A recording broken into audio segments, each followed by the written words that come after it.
Oh, well, hello, and a very warm welcome back to the Andrew Eborn Show with me, Andrew Eborn. Delighted to be joined by Machan. We were saying how Yeah, glorious that name is. Machan Taylor, how are you, Machan? I'm doing wonderfully. Getting ready for winter here in the Northeast. It's getting cold, Oh, and there's snow coming across the United States. So, oh, is that right? So it's a little yeah, bit nippy. yes, it is. Yeah, Chicago is going to get some serious snow, I think, today. So, yeah, so winter's coming. Yeah. Oh, right. Winter draws on, as they used to say. Yeah, exactly. Fantastic. Oh, So, a 17-year-old girl from New Jersey walked away from college, stepped onto a New York stage, and accidentally became the secret weapon behind Pink Floyd's Inflatable Pig, Foreigners, gospel choirs, and every great gig in the Sky Scream you've ever heard in a stadium. She's now the woman who teaches NYU kids how to survive the music business without losing their soul, and she's never told anyone what it really costs to sing beside gods while raising a family and still chasing her own dreams. I'm delighted to welcome you to the show. thank you so much. Well, you certainly have done your research. Oh, absolutely. So take me back then when you were a tiny girl to your childhood. They always say, show me a child to the age of 7 and I'll show you the adult, or they show you the man or the woman. Tell me about your childhood. What do you remember? Yes, well, I was born in Japan. I was born in Yokohama. My mother was Japanese. My father was in the army, the US military. So he was in Japan during the occupancy after World War II.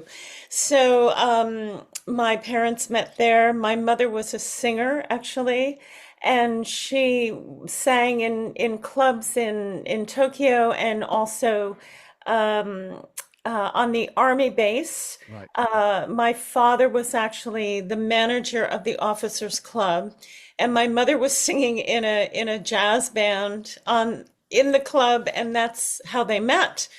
So it's a little bit like a Hollywood story. Have you Um, sold that story yet? well, this is why we're talking because my book is about to come out. So it's all in there. So I talk about my childhood. I was born in Japan, but we left when I was about, I guess, 4.5 years old. My older sister, who was 9 years older, along with my parents, we moved to the United States, where my father was from in New Jersey, in Paterson, New Jersey, because he needed to find work. And he was not fluent in Japanese, and it was a very different time, at that point after the war. So it was difficult for him. So he got a job in New York City, and we moved to New Jersey, and the rest is history, as I they know we say. know, but you say it was a very difficult time. It's quite appropriate because today is Remembrance Sunday, and thinking about that sort of time and relationships and society's attitude to mixed relationships, if you like, was very Yes. different in those days, wasn't it? Yes, it was difficult. Given that my mother was Japanese and it was after the war, there were a lot of anti-Japanese feelings. So there was, quite a bit of discrimination my mother and my older sister and myself experienced. And yeah, it was a very different time. I grew up in a very waspy middle class neighborhood in New Jersey, and there were no other Asian looking people there, and not even any Latino people. It was a very white Catholic neighborhood that I grew up in. And in fact, I went to Catholic school. So yeah, it was a very different time. I felt, and this is a lot of what is in my book, is, it was a bit of a traumatic beginning for me, feeling like an outsider, feeling, not good enough. And that's sort of a theme that sort of ran through my life for a long time. And, I kind of grew up trying to sort of deny the fact that I was half Asian, half Japanese, and tried to play up more of the the Anglo-Saxon side of me. And yeah, it wasn't really until much, much later in my life that I really started to embrace um, you know, the uniqueness of being mixed, you know. And I think that's so important. What I love about doing this show, we get lots of people on who sort of bare their souls and they talk about the difficulty, things which are real, because it helps other people in a similar situation, those in the public eye, such as Yeah. yourself, talking about it. When was the first time you remember experiencing that prejudice? Oh, it was grade school. I wore glasses when I was little. So I remember the kids calling me Four Eyes or a Jap, and kids obviously learn these things from parents or older people. So there was definitely kids being very mean to me, and to my older sister and my mother as well. So yeah, I remember it way back, in grade school. And how did you cope? Well, again, this is part of my story and in my book is that, I discovered um, that I could sing. And I started singing very young because my mother was a singer, my older sister was a singer. There was always music playing in the house. And in Catholic school, I started singing in the choir, and then I became a soloist. And I started singing for weddings and funerals and all kinds of events, And I was quite young, but I was pretty good. So that sort of helped me to find my identity, to find a way to stand out, to find a way to feel special. And And it is finding that voice, isn't it? And so you yeah. started you were doing sold out nights in New York before you could legally drink, basically. What did your mother say to you the night that you told her you were skipping university? Well, I had already been singing quite a bit. I started in my early teens. I taught myself how to play guitar, and I was playing Joni Mitchell songs and folk songs of the time period. And I started gigging in little coffee houses, 13, 14 years old. So I started really young. And by the time I hit 18, I had already graduated high school when I was 16 because Right.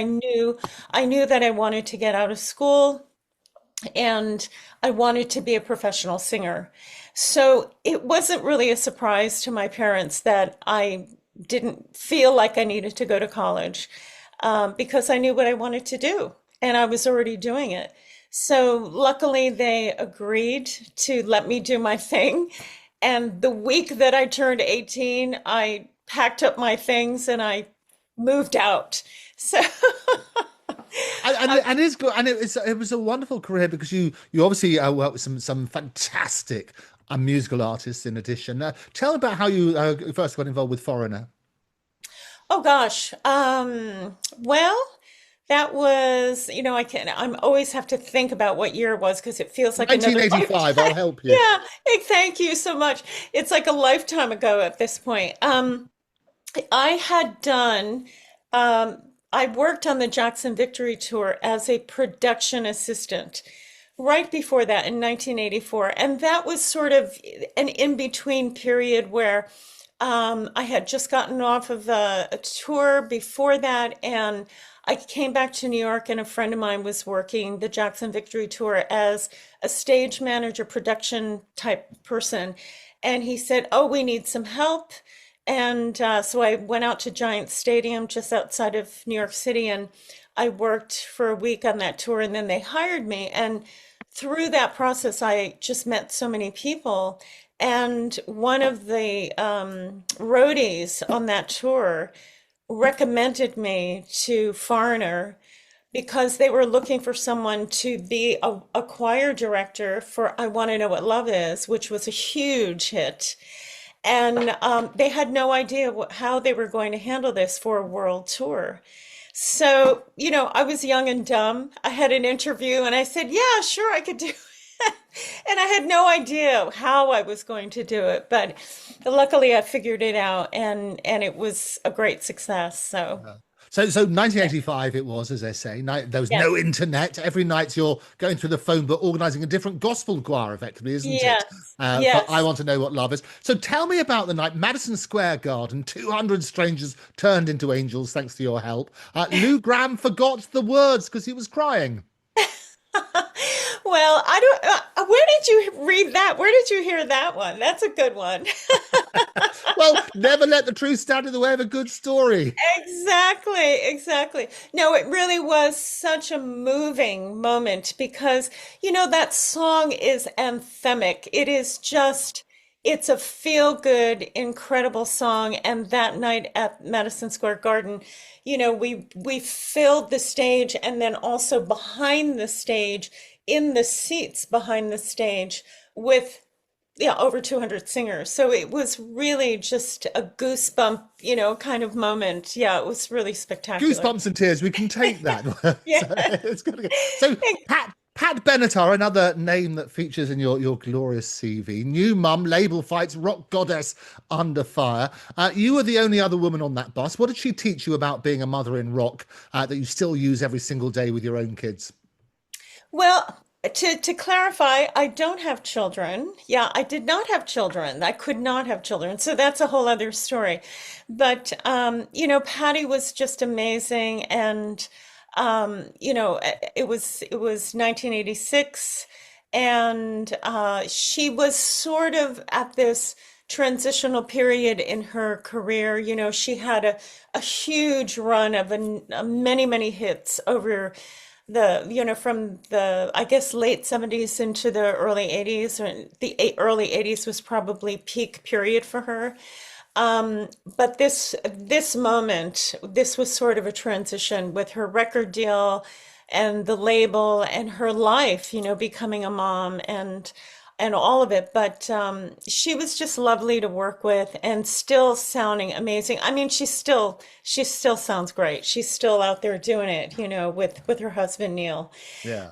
Oh no, it is Yeah. phenomenal. I think when I've heard you, and yes, obviously not your own kids, but the kids that you work with, and so on and so forth, because Yes. the way that you can approach things, you learn things, how people interact with younger generations is so Yeah. influenced by others that they deal with, isn't it? Yes, yeah. And so, yes, in a way, I do feel like I have kids because I have so many students at New York University, and I just love them and I love working with them. And this is a career that I never imagined myself falling into. This was a much later life evolution that Uh, I didn't dream of. yeah, and it's all those dreams come true, if you like. You've had a fantastic career. Talk to me about the phone call that Dave Gilmour made to you saying that I need you. Um, well, it was actually his tour manager who actually made the phone call, but then I went to the studio in Los Angeles when they were actually mixing the record Momentary Lapse of Reason um, with Bob Ezrin. And yeah, I met David in the lounge of the recording studio where they were working, and we had this lovely, very casual, easy conversation. And he was just so lovely, and it was so natural and such an easy interview, if that's what was happening. I never had to sing for him. He just wanted to meet me. And luckily, Buford Jones, who had been the front of house mix engineer for Pat Benatar, did Pink Floyd and the Momentary Lapse of Reason tour. So he had recommended me. So whatever he said to David was just, it made it so easy for me to get the job. So it was really, I had to pinch myself at that time, like, wow, did this really happen? But it really did happen that easily. It's And amazing. huge audiences, stadiums all over the place. The wonderful inflatable pig, I remember, of course. Exactly, with the huge testicles. I know, it was very funny. Yeah, it was. So how many times did that pig deflate mid-show? I don't remember. I think there were a couple of moments there it may have gotten hung up. I actually don't remember, but it was a very funny moment in the show, and everybody loved it. I Yeah. know it's glorious. I no, but those concerts, I mean, legendary. The way you can get so many thousands of people together. How did that make you feel? It was surreal. When I think about all those shows that I did with Floyd and the incredible places that we played, and I talk about this in my book. There are certain moments that are just burned into my memory, like standing on stage looking at the Palace of Versailles and that whole parking lot between us and the palace was filled with, over 100,000 people. And there was a full moon that night that was just, floating over the palace. And it was like a dream. It was amazing. So there were so many moments like that, I feel so incredibly blessed to have had those experiences. And it is, I have a lot of people on the Andrew Eborn show in the public eye, and you go from stage where you have the adoration of, as you say, thousands of people. When you come off, how do you come down? How do you sort of make sure you get back in yourself? Because a lot of people get very depressed in Yeah. between shows. How do you cope with that? It's something a lot of people don't really talk about. At that time, listen, it was the 80s, right? So it was a crazy time. Honestly, there was a lot of drugs, sex, and rock and roll. And we were young and we were kind of wild. And, there was definitely a lot of partying going on at the time. And, I think a lot of that partying really is a way for people to kind of numb out the kind of difficult feelings that you have to endure going to your hotel room by yourself at night after you've just come off this incredible high, being on stage in front of thousands and thousands of people adoring you for what you've done on stage. It's a very weird feeling, you know.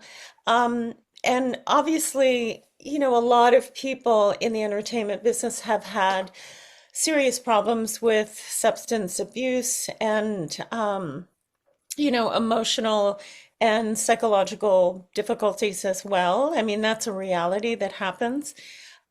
So, in looking back, I was young, so yeah, there was a lot of partying going on, and that was the way we coped, I think. I wouldn't do that now, certainly. That's not my MO anymore. It's been a long, long, long time since I lived that kind of lifestyle. But yeah, it's something that young people need to be prepared to deal with. Yeah, and I think it is that honesty, and that's why I think what's so powerful about these conversations is when people open up, and that's the reality. You have Yeah. those wonderful moments that you get the highs, but you get those incredible lows as well, don't you? Yes. Yeah, absolutely. And it's real. And you really do have to find a way as a performing touring artist to cope with those emotions and try to keep yourself grounded, whatever it takes. And You I think you're absolutely right. So what did 4 decades of singing other people's dreams cost the little girl from Yokohama that no Grammy could ever get back? know. What did it cost me? I, you know, I don't know that it cost me anything. I think it was incredibly instructive. And it was part of my growth. It was part of my personal evolution. In writing this book, which has been a really cathartic experience for me, writing my stories down and writing, uh, looking back and writing down the emotions that I carried and the transformation that I have gone through all these years. I feel very blessed that I had those experiences, and they taught me a lot. They taught me a lot about what I needed to work on in myself, how I needed to heal from childhood trauma and difficulties with my own identity and emotionality. And I think now where I stand now as a human, um, I'm so much better off for all those experiences. I'm very, very lucky. So I don't feel like I lost anything. I feel like I gained a Well, lot. it's a great way of looking at things. So Yeah. talk to me then. I mean, Danny Louis, when did you meet him and Oh, you first fall in love? Danny and I met around 1997. I met him on a recording session for a television commercial that he was a co-writer on. So at that time, he was, writing music for television, radio, things like that. And he was sort of co-partnering with someone that I knew. Um, so yeah, the first time we met, it was a commercial for 7 Up. And it unfortunately that particular commercial didn't go to air, but I definitely, and Danny and I both recall the electricity that was happening in the room between us, but it was a professional situation, so we did not act on those feelings at that time. And then I saw him a few times after that, and eventually, maybe a year later, we actually connected in a club in New York, seeing a mutual friend of ours perform, and we haven't looked back since then. Oh, no, So, it's wonderful. So when, I mean, as you say, so you've known each other for some time. Was yes. that spark, wasn't there, in that connection? How did you realize that it was going to be a special relationship? It's a good question because I hadn't had a really good track record up until that point. Um, Why do you think that was? Why do you think you didn't have a good track record? Well, I think all of us, we learn about life, learn about relationships from our caretakers, from our families, from examples that we learn as children. And I think for myself, I sort of relived and reenacted a lot of, uh, I made bad choices because it was based on what I knew of my parents' relationship. As I talk about in the book, my father was an alcoholic. My mother being Japanese, she was sort of the ultimate martyr, um, um, supporter subconsciously of my father's bad behaviors. And so it was sort of an unhealthy, environment to grow up in. So I definitely repeated some of those emotional dramas out in previous relationships.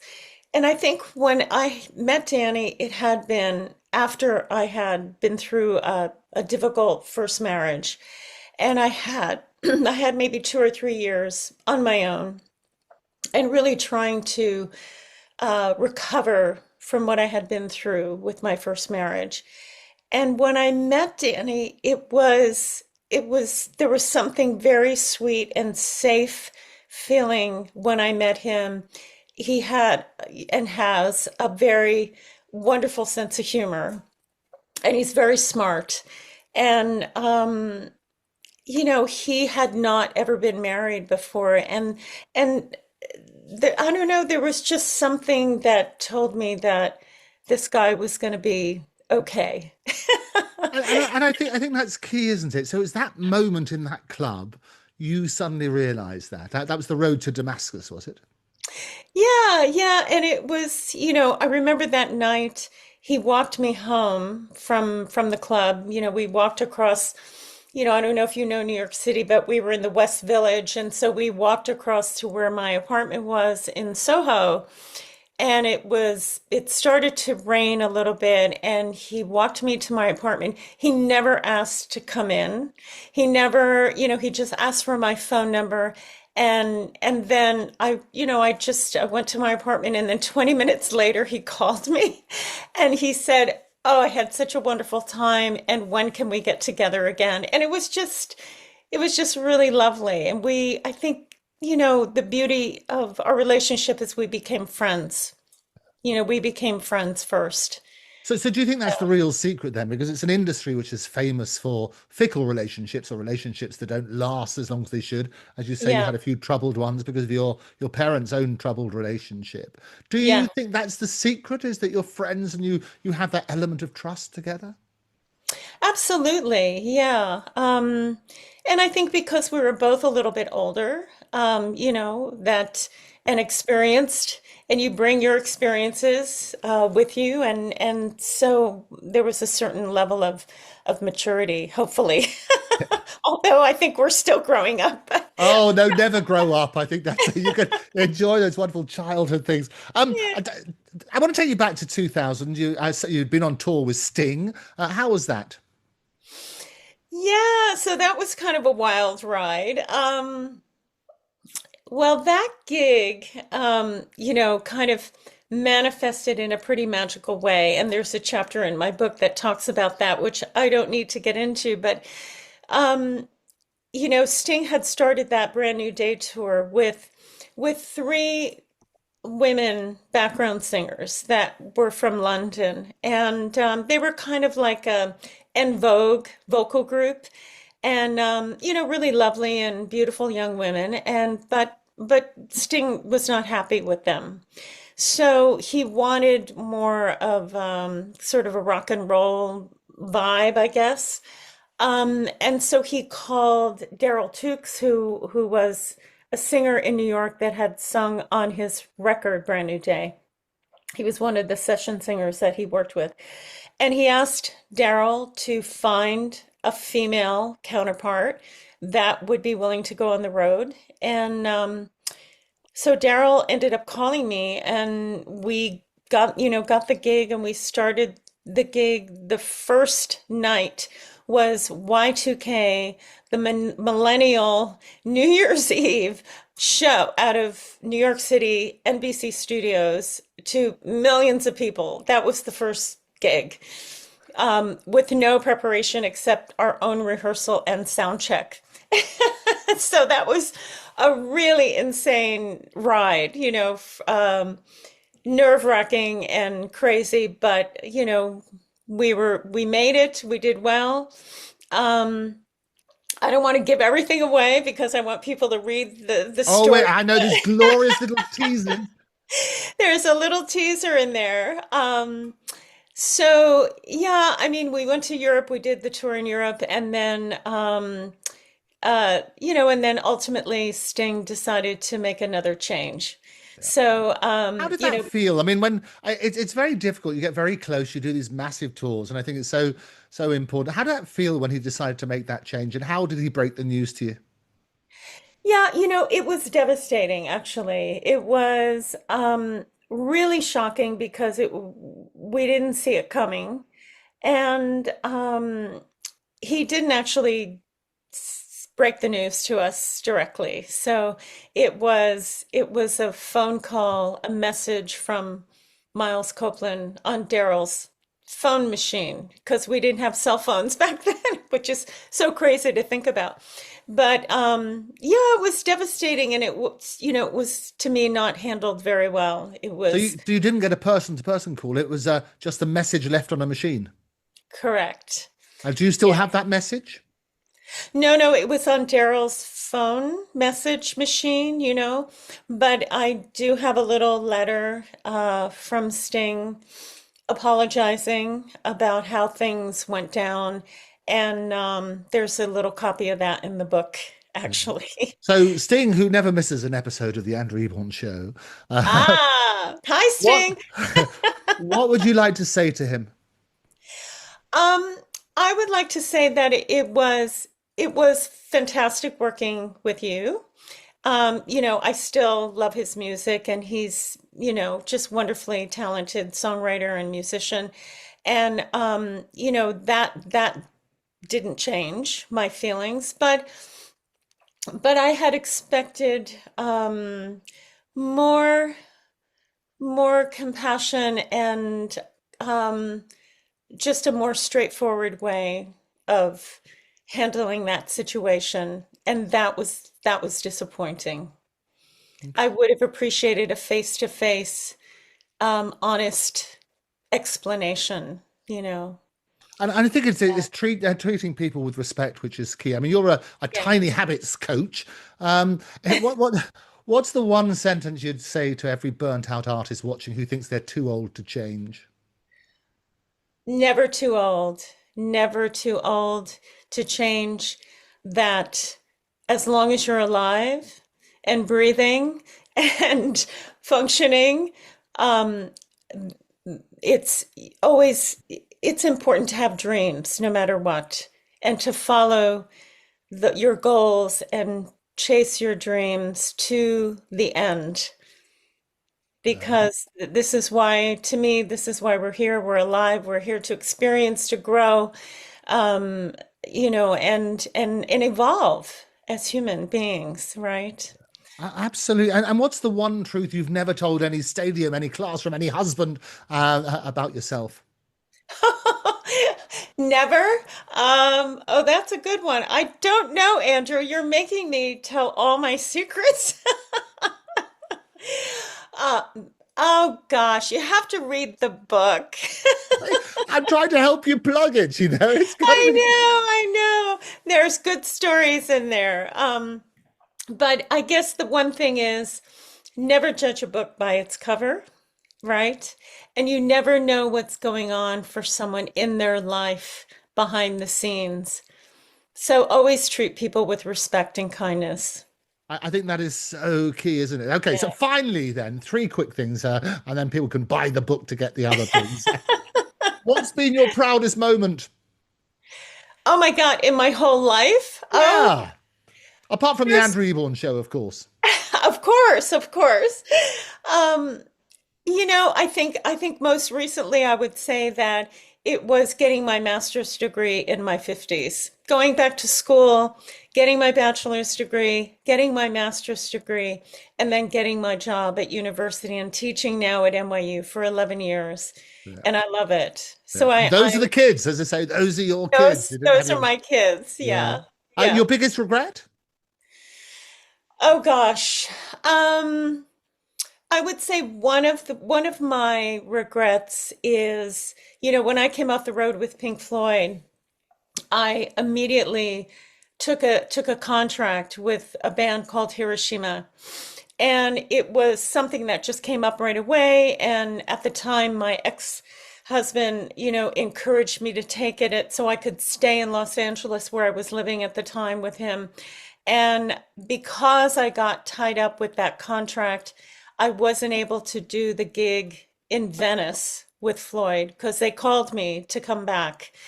But I signed this 3-year contract, and then I missed out on the other tours down the road. So I would say that still kind of bugs me a little bit. No, But no, no. c'est la vie. I don't say la vie. Indeed, it's good to look back. Yeah. So, finally, then, what advice, if you were to write a letter or send a WhatsApp message, if you can still receive it, to your younger self starting out in your career, what advice would you give yourself? I would say to believe in yourself, no matter what the world is telling you, or no matter what anybody is telling you, that it's so important to believe in your talents and in yourself, and don't look back. Just look forward. It's great advice. Looking forward. Tell us finally, then, how can people get hold of a copy of your biography? What's it called? When's it coming out? And where is it? Yes, it's called Naked Out Loud, and actually, it's registered in the UK. It's coming out in the UK first, December 3rd, and then it will be available worldwide just shortly after that. Yes. Fantastic. Well, we're Yes. going to look forward to a copy, little snippets, but we will get you back on the show to talk more about it. But for now, thank you very Wonderful. much for joining me. Thank you so much, Andrew. Great to meet you. Take care. Take care. Okay. Hi, everybody. This is Machan Taylor, and I'm happy to announce that my book will be coming out December 3rd in the UK and then worldwide shortly after that. And I'm so pleased that I just did the Andrew Eborn show, and everyone should subscribe. I recommend it. Thank you.